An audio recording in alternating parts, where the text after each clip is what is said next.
Dexter's Laboratory or Adventure Time? Powerpuff Girls or Regular Show? Ed, Edd and Eddy or Steven Universe? Which Cartoon Network era was truly better? Let's get into it. Listen up, because your side is about to get schooled by the legends who built the network on pure, chaotic genius. Dexter's Laboratory turned every kid into a pint-sized inventor, dreaming of secret labs and ridiculous inventions. Johnny Bravo strutted in with that over-the-top swagger, teaching us confidence could be hilariously delusional and still win the day. Cow and Chicken dragged us into the most absurd sibling rivalry ever animated, complete with a chicken in pants and a cow obsessed with everything weird. And Ed, Edd and Eddy? Those scam artists in a cul-de-sac proved friendship and failure were the funniest combo on television. This era wasn't trying to teach therapy lessons. It was raw playground energy. It trusted kids to laugh at the ridiculous without needing a moral wrapper. That unapologetic spirit created lifelong fans who still quote these shows decades later. Oh, please. You are romanticizing crayon scribbles while we built actual worlds worth revisiting. Adventure Time dropped us into a post-apocalyptic candy kingdom where Finn and Jake tackled existential weirdness with heart and sword fights. Regular Show turned a slacker raccoon and blue jay into legends of workplace absurdity that somehow nailed adulting before we knew we needed it. The Amazing World of Gumball made every episode a visual fever dream, smashing animation styles like it was nothing while roasting family life in the most relatable way.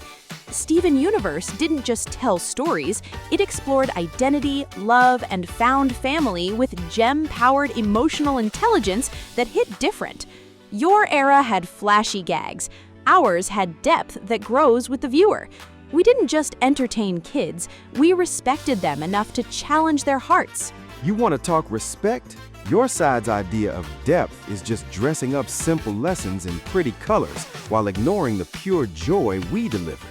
Courage the Cowardly Dog faced horrors that would scar modern writers, yet that little pink dog proved bravery is showing up scared every single time in Nowhere.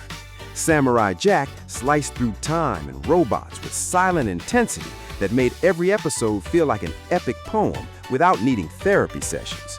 Codenamed Kids Next Door turned childhood into a spy organization fighting adult tyranny. The grim adventures of Billy and Mandy made death itself their goofy best friend. You call that shallow? That fearless weirdness shaped imaginations in ways your careful metaphors never could. Your shows are polished gems, but ours were wild sparks that lit fires in kids' brains. Sparks? More like uncontrolled bonfires that burned out fast. You are stuck defending the same 3 jokes on loop while we evolved. We Bear Bears captured awkward millennial friendships in bear form better than most live-action comedies.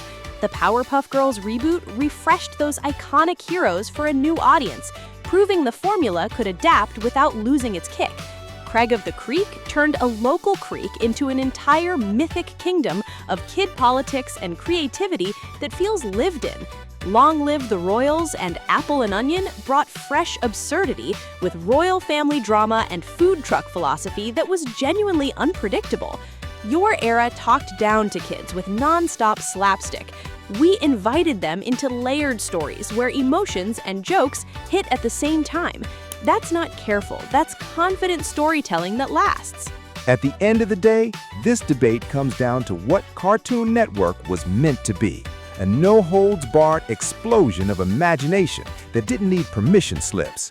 Dexter's Laboratory, Johnny Bravo, Cow and Chicken, and Ed, Edd and Eddy created a golden playground where anything could happen, and usually did in the most hilarious way possible.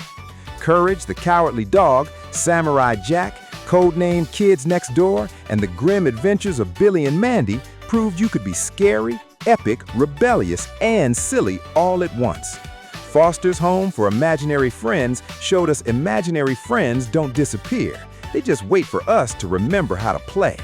That era captured childhood exactly as it feels, messy, loud, brilliant, and completely free. Your polished 2010s packages are nice, but they will never replace the raw magic that defined Saturday mornings and launched 1,000 inside jokes. The 90s and 2000s didn't just make cartoons, they made memories that still make us laugh out loud. And those memories deserve to evolve instead of being frozen in amber. Adventure Time, Regular Show, The Amazing World of Gumball, and Steven Universe didn't replace the fun, they deepened it, giving kids tools to understand their feelings while still delivering belly laughs. We Bare Bears, the Powerpuff Girls reboot, Craig of the Creek, and shows like Apple and Onion proved cartoons could mirror real friendship struggles, identity journeys, and everyday weirdness with fresh eyes. Your era was the spark, sure, but we fanned it into something sustainable that speaks to kids growing up in a more connected, complicated world. We didn't dumb it down or talk down, we met young viewers where they were and took them somewhere meaningful.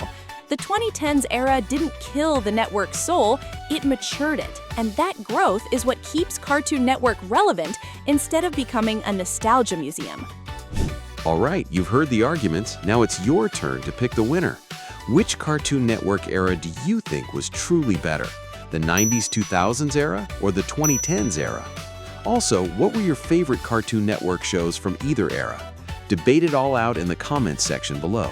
Make sure to smash that like button, subscribe to the channel, and hit the bell to be notified of future videos.